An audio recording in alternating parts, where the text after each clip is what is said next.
ja et siis kas otsus alustada taanduski rohkem nagu emotsioonidele või sellele emotsionaalsele finantsanalüüsile?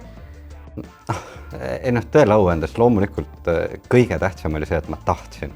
Nii, aga mis see oli siis see viimane piiskarikas, mida sa ei suutnud enam vaadata rahuliku südamega seda, kuidas see päike jälle tõuseb ja loojub ja midagi sulle ei paku? See oli august 2022, kui elektrihinnad tegid mingi, ma ei tea, pööras hüppe. Ja kas sul olid mingid kõhklused ka, näiteks tuleohutus või kindlustuskulud või something? Ja, oli ikka, no selles mõttes, et kõik on ju kuulnud sellest, kuidas niipea, kui sa endale elektriauto ostad, siis need akud lähevad kohe põlema. Nagu. Tere! Mina olen Rando ja ma olen peast rohepöörane. Umbes 2 aastat olen ma tegutsenud oma kodus energiajuhtimise, akude, inverterite, päikesepaneelide ja kõige muu säärasega. Ja sõbrad külla tulles ikka küsivad, et kuule, kuidas läheb ja mis toimub. Ja umbes 6 aega tagasi ma tegin oma sotsiaalmeedias üleskutse, et kuule, küsiges küsimused ära ja ma püüan neile kaamera ees vastata. Kahjuks siin me ei jõua kõikide nende vastusteni, küll aga on käesoleva saate näol tegu esimese episoodiga, kus ma annan ülevaate, kuidas meie jõudsime oma koduse päikeseelektrijaamani. Küsimusi küsib mu kallis kaaslane Joko. Sa panid selle vestluse pealkirjaks rohepöörase lugu. Miks? Sul endal pole elektriautotki? Ja, nii on. Ma olen õppinud Eesti ajakirjandusest või üleüldse nagu globaalsest ajakirjandusest, et sa pead panema pealkirja, mis inimesi nagu polariseerib vasakule, paremale, ükskõik kuhu. Et ei, ma tegelikult ei pea ennast üldse rohepööraseks ja elektriautot mul ei ole lihtsalt sellepärast, et küll ma jõuan veel. Okei. No selge. Ja miks sa siis arvasid, et kodus peaks elektrijaam olema? Tead, see kõik algas nagu mingi 8 aastat tagasi, kui ma siia kolisin ja mulle nagu natukene tundub lihtsalt jabur see, et kuskil Narvas on mingid tüübid, kes lähevad 36 meetrit maa alla, toovad sealt välja põlevkivi, siis viivad selle transportöörlindiga kuskile sorteerimisse, see sorteeritakse ära ja siis see lükatakse ahju ja kõik lihtsalt sellepärast, et meil siin nagu tuled põlevad. Samal ajal, kui meil on termotuumareaktor, mis nagu iga hommik idast tuleb ja läände maandub. Väga romantiline. Ja ütle võib-olla ette ära ka seda, et kas korteri omanikul on üldse mõtet edasi kuulata või käib siin jutt tõesti ainult eramajadest, nagu sa ütlesid ka, et see on maja, kuhu sa kolisid 8 aastat tagasi.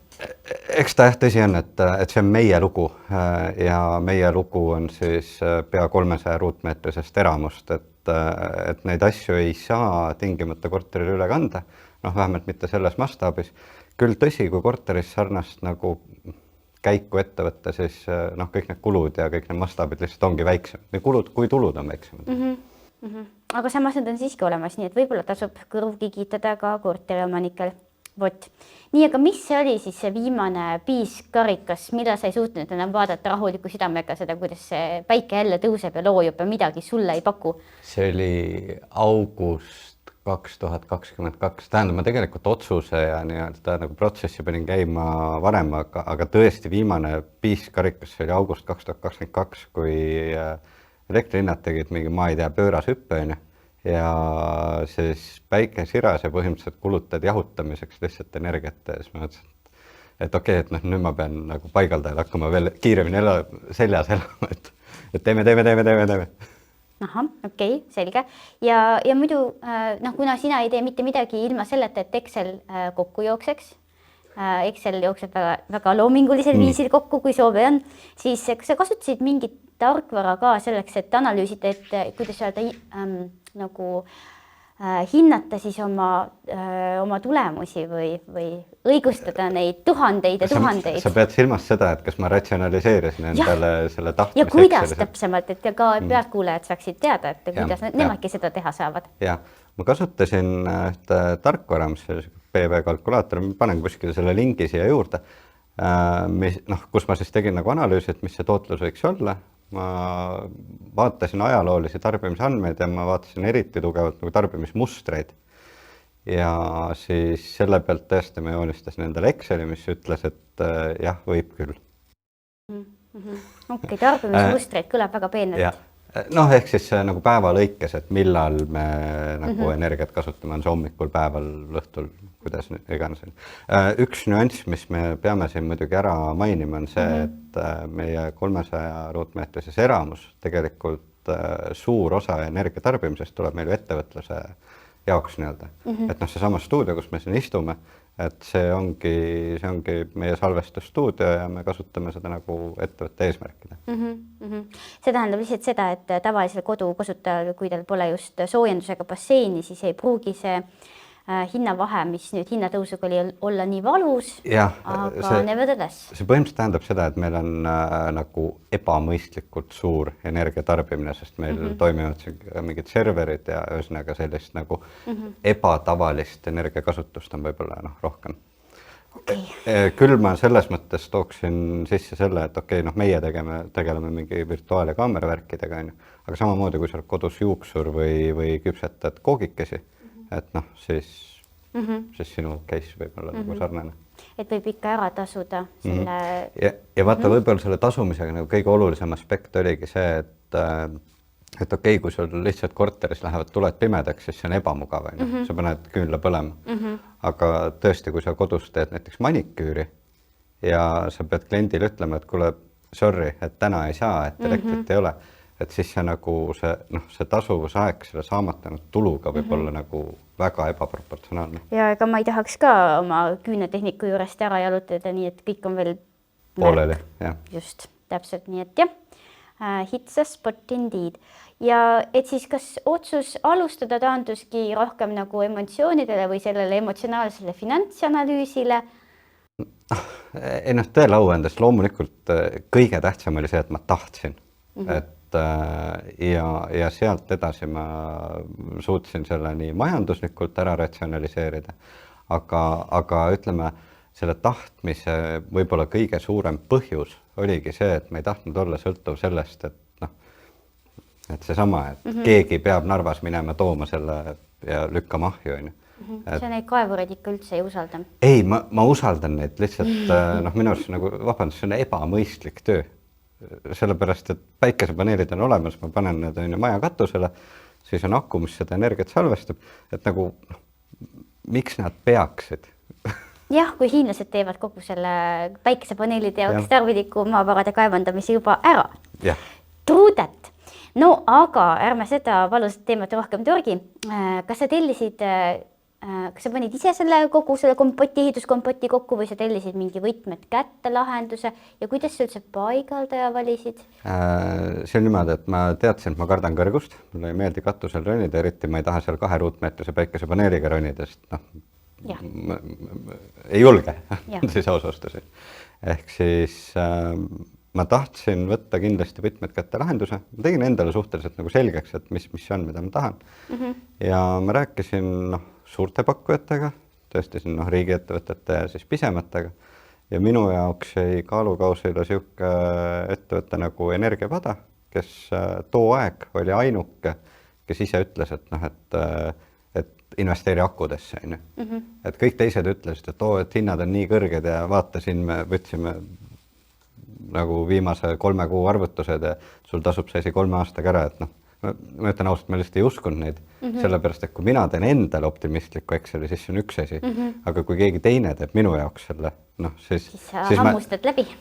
See jääb nagu näha, jah. Aga jah, et ütleme, et energiapaja tüüpide valiku põhjuseks oli see, et ma nagu tundsin, ma saan rääkida inseneriga, kes vastab mulle ja ütleb mulle ka, et kuule, et su mõte on vale. Jah, see on väga lõhutav ja kindlasti ütleb ka, et kuidas siis lõpuks tegema peab, mis on veel parem. Ja eks oligi tegelikult, nemad ütlesid kohe, et sul on vaja 30 kilovatt-tundi akusid, tollel hetkel on. Aga ma vaatasin rahakott ja rahakott ütles, et sul on vaja 10. Väga hea, kui vähemalt keegi oskab kohe konkreetselt öelda, kuidas asjad on. Aga mis tüüpi süsteemile sa siis kindlaks jäid, et mis need akud ja ma saan aru, et on mingi faasi küsimus ma arvan, et me pikemalt võtame selle mõnes järgmises osas, aga nagu üldjoontes meie süsteem on hübriid off-grid süsteem, mis tähendab seda, et meil on tänaseks on siis 24 kilovatt inverterid, 2 12 kilovatist inverterit. Tänaseks on meil 30 kilovatt-tundi akusid ja me saame täiesti sõltumata võrguvoolu olemasolust nagu toimetada. 30 kilovatt-tundi meie tarbimise puhul suvel tähendab seda, et me 4 kuud võrgust elektrit ei osta üldse ja talvel saab kuskil 6 tundi siis nagu iseseisvalt olla. Aga kuidas sa seda tarbimist üldse juhid ja mis tähendab juhitud tarbimine? No juhitud tarbimine on see, et sa optimeerid ära kasutusajad siis vastu, ühesõnaga.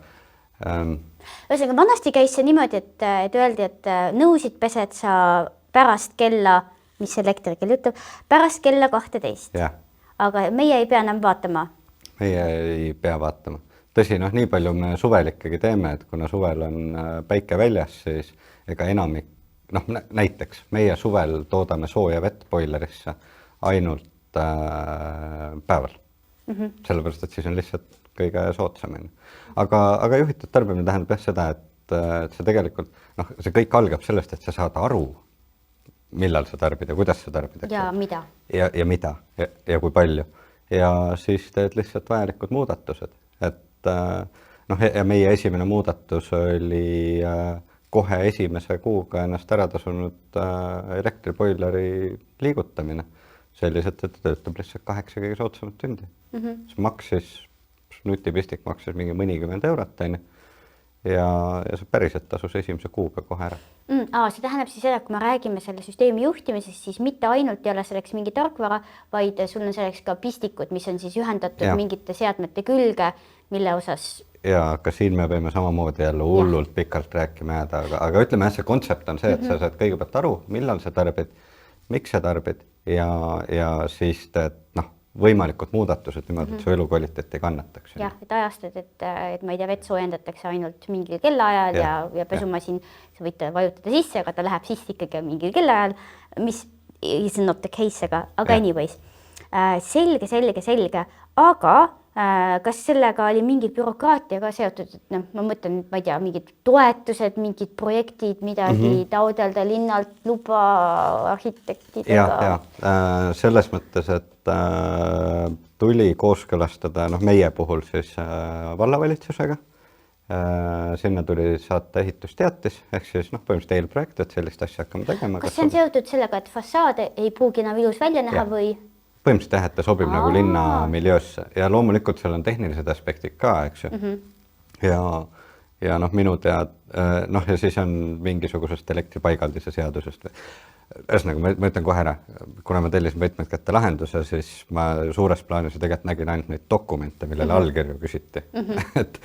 Et ma ei tea, mis tuleb teha, kui see ise läbi käia ja kindlasti on see ka sõltuvalt kohast erinev.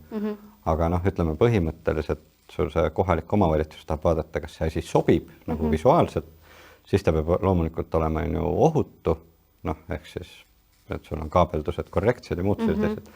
Ja meil on näiteks väljas elektrikilbi peal on ka vastavad märgised, mis siis ütlevad, et mis siin on. Aga mingid toetuseid?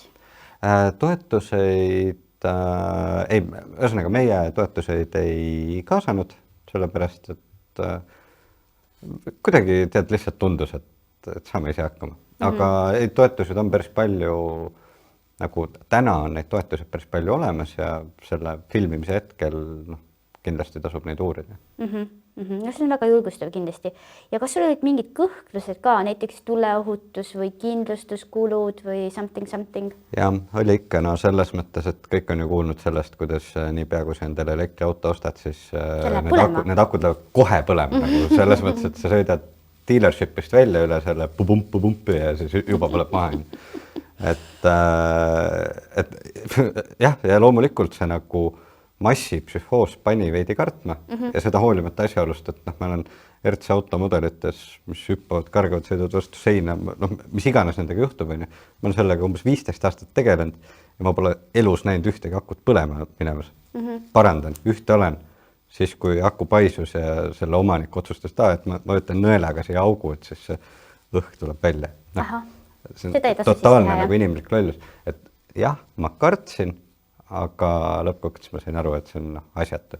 Sest meil on akud on taskus, sul on süles praegu, et nagu sa vist ei karda seda läpakut sülle. Eriti mitte jah. Enne kui sa mainisid, et mul siin mingi aku on. Aga ennegi, et meil on ju ka vist tulekindel uks, eks ole, ja kiviruum, nii et on ka põhjust vähem karta. Meil on kogu see elektrimajandus on jah, nagu betoon ruumis, tulekindla ukse taga ja ühesõnaga, et kui ta põlema peaks minema, no küll sealt siis kuuma tuleb, aga ilmselt nagu edasi ei tohiks. No siin köögi all ka saab muna praadida või midagi. No nii, ja siis lõpetuseks, kas sa teeksid midagi ka teisiti? Ja mida sa soovitaksid inimestele, kes praegu veel mõtlevad, et võib-olla? No esimese asjana soovitaks, et võib-olla me leiame energiat ja teeme järgmist osa, kus me läheme nagu rohkem nüanssidesse, detailidesse, eks ju. Aga ma olen ikka alati olnud seda tüüpi inimene, et kui sügeleb, siis tuleb kratsida. Et mina enda jaoks lükkasin seda asja edasi 6 aastat. Kogu aeg umbes sellise vabandusega, et järgmine aasta tulevad paremad, tuleb paremad, läheb odavamaks ja mis iganes. No jah, tulevadki paremad. Ja see on õige ja see jääbki nii olema. Aga selle mentaliteediga, see jäädki lõpuks ootama. Et ma tagantjärgi soovin, et ma oleks alustanud varem. Tõenäoliselt oleks see märkimisväärselt kallimaks läinud sedasi. Ja ma tean ka, et kui ma täna alustaks uuesti, siis kogu see meie lahendus võiks olla potentsiaalselt, ma ei tea, 30% soodsam kindlasti. Aga pigem jah, et nagu lihtsalt alustada. Jah, just, et siis on vähemalt see soe teadmine, et sinust ikka saab odavamat. Ja, sest vaata hästi tihti küsitakse, et millal see kõik ära tasub, vaata see Excel ja see ratsionaalne pool. No siis, kui sa arvutad, et ära tasub. Ma mäletan täpselt seda, see oli, meil said paneelid paika talvel, äkki mingi jaanuarikuus või midagi sellist. Minu arust see oli umbes 15. märts, kui päike tuli välja ja siis vaatasin äpist, et näe, energiat tuleb nii palju, et laetakse praegu akudesse. Ja see siis oli ära tasunud, nagu kõik oli ära tasunud. Ja peale seda me oleme 3 korda veel täiendanud süsteemi. Ja, seal on ikka veel sügeldus, mida tuleb kratsida. Just. No selge nii, et sind see ei morjenda, et meil pool aastat päike ei paista. Kui ta paistab ta hästi. Jah, ma olen tähele pannud, et pool aastat päike ei paista, et see on ka hästi tugev argument, mis igasugu päikesepaneeli vastased välja toovad, aga Aga nad võivad olla akude pooldajad. Nad võivad olla akude pooldajad. Selles mõttes ma ei ütle kellegi kohta kindlasti midagi nagu pahast, aga sinu auto suverehvid seisavad ka pool aastat ja meie lumelabidas ei tööta üldse 9 kuud. See on väga õige, ma ei ole sellele mõelnud. Milline nagu kasutu amortisatsioon. No nii, kuule, aga siis aitäh sulle. Jah, tõmbame siin otse kokku ja vaatame, äkki me saame järgmine kord detailsemalt rääkida. Just, see oli tiiser. Tata! Sa pead ka lehvitama vaatajatele siia.